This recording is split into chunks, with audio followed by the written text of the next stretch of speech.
Hope you're feeling lucky with this tutorial that's right around the block. Yep, you guessed it, it's a bead shamrock. The bead clover you'll want to pick without delay, a creation that you can keep and stay lucky every day. So get ready for a tutorial that will hopefully fulfill your creative needs. Be sure to give this video a like and enjoy this episode of TurboBeads.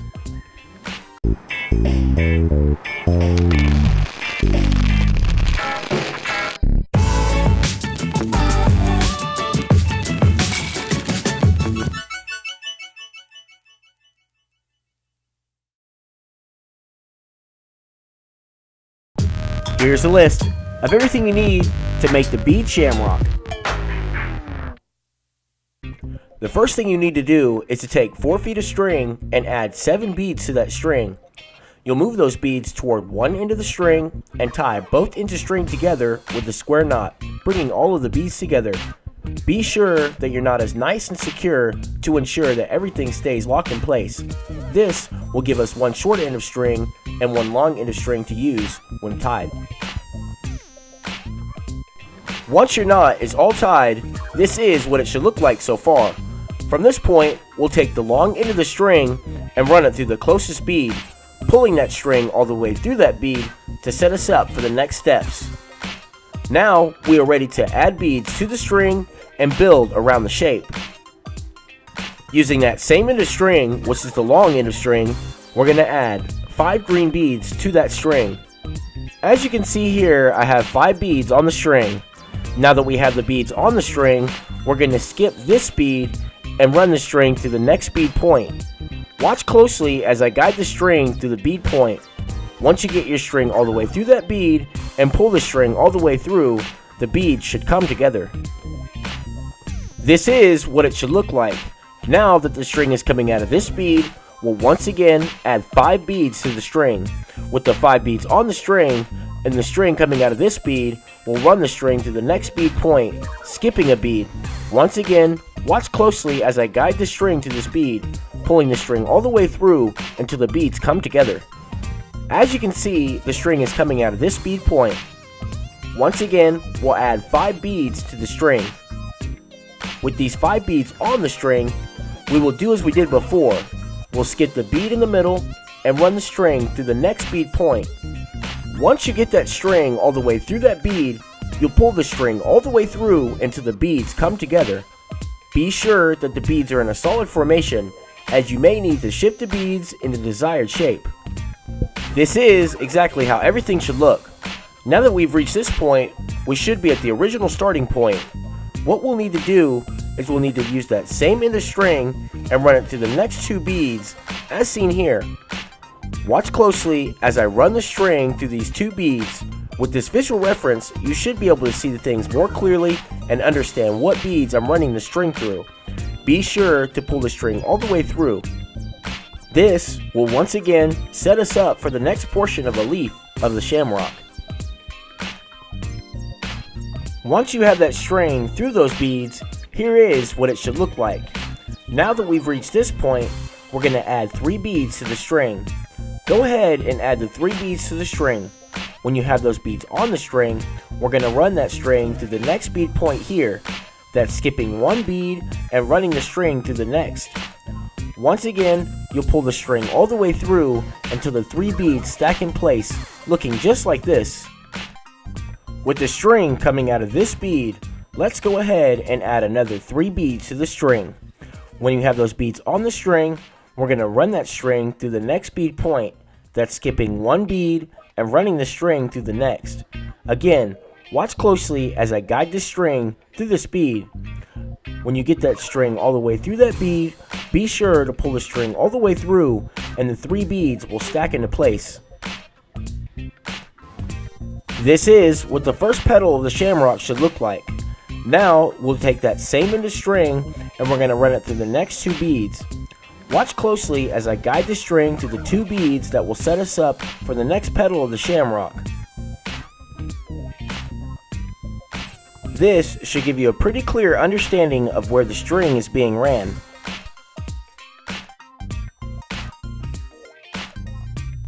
Pulling the string all the way through the beads will have us all set up for the next section. Now that the string is coming out of this bead, as we've done before, we will use that same end of string and add 3 beads to the string. With those beads on the string, we're going to skip 1 bead and run the string to the next bead. As you can see the bead point here, once you get that string all the way through that bead, you'll pull that string all the way through until the 3 beads stack into place. This is how it should look so far. With the string coming out of this bead, we will once again add 3 beads to the string. With those 3 beads on the string, we're going to do as we done before by skipping 1 bead and running the string to the next. Again, watch closely as I run the string to this bead.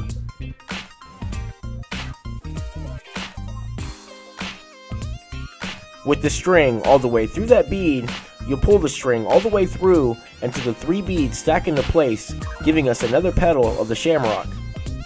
With the second petal finished, we'll need to move to the next section by running the string to the next 2 beads, as you can see here. Just watch and you'll be able to see the beads that I am running the string through.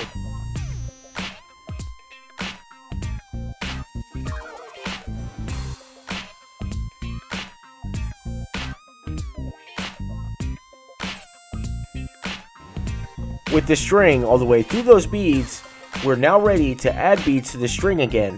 With the string coming out of this bead, we'll do as we've done before by adding 3 beads to the string. With those 3 beads on the string, we will run that string to the next bead point. That's skipping 1 bead and running the string to the next. Again, watch closely as I guide the string to this bead. When you get that string all the way through that bead and pull the string, the 3 beads should stack in place. With the string coming out of this bead, let's go ahead and once again, we'll add 3 beads to that string. With those beads on the string, we'll skip 1 bead and run the string to the next bead. Once you get that string all the way through that bead and pull the string all the way through, the 3 beads will stack into place, creating another petal of the shamrock. Again, be sure that your beads stay in a tight formation. This is exactly how everything should look. With the string coming out of this bead, we're going to take that string and run it through the next bead, setting us up for the next steps in creating the stem for the shamrock. As you already know, when you get that string through that bead, you'll pull the string all the way through. With the string coming out of this bead, we're now ready to create the stem of the shamrock. We'll use that same end of string and we're going to add 5 beads to that string.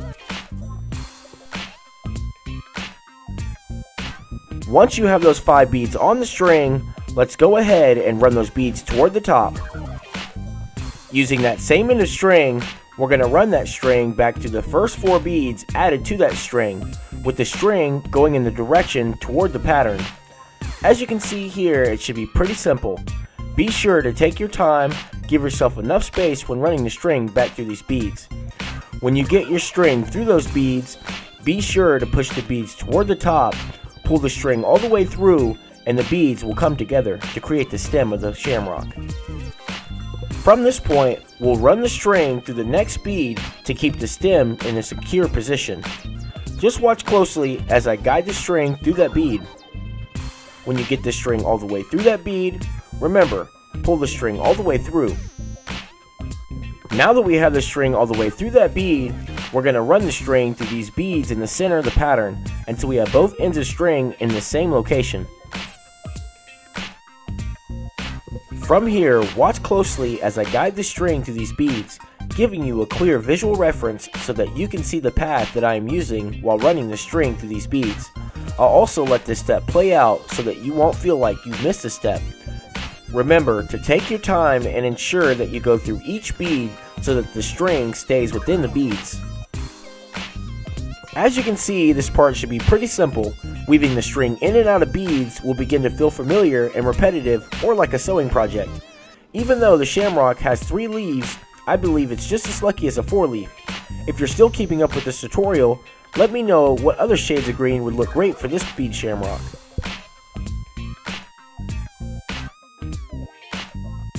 When you get the string all the way through that last bead, you'll pull the string all the way through, leaving no slack in between.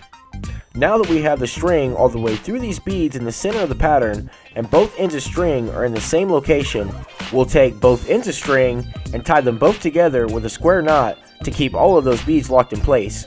Be sure that your knot is tied nice and secure to ensure that everything stays together.